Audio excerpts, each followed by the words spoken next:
السلام علیکم ورحمۃ اللہ کے لیے جمع ہوئے ہیں۔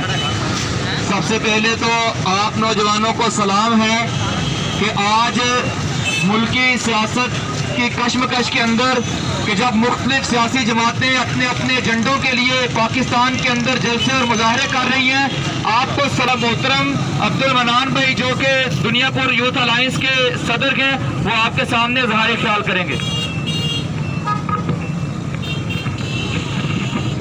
السلام علیکم ورحمۃ اللہ۔ الحمدللہ وحدہ والصلاۃ والسلام علی من لا نبی بعدہ، المومن اخو المومن کالجسد الواحد۔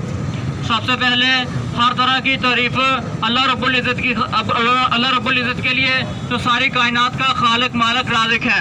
اس کے بعد درود و سلام امام الانبیاء جناب حضرت محمد صلی اللہ علیہ وسلم کی ذات اقدس کے لیے۔ اہل جہاں کہتے ہیں کشمیر تو ہے جنت، جنت کسی کافر کو ملی ہے نہ ملے گی انشاءاللہ۔ کشمیر ہمارا ہے، انشاءاللہ کشمیر بنے گا پاکستان۔ کشمیر کی آزادی تک جنگ رہے گی۔ کشمیر پاکستان کی شہرک ہے، جب انسان کی شہرک کٹ جاتی ہے تو انسان زندہ نہیں بچ سکتا۔ انشاءاللہ کشمیر ہمارا ہے اور انشاءاللہ جلد آزاد ہوگا۔ انشاءاللہ شہروں کو ہاتھ ڈال چکا، انشاءاللہ انڈیا کے ٹوٹے ہونے والے ہیں، ادھر خالصتان بننے والا ہے۔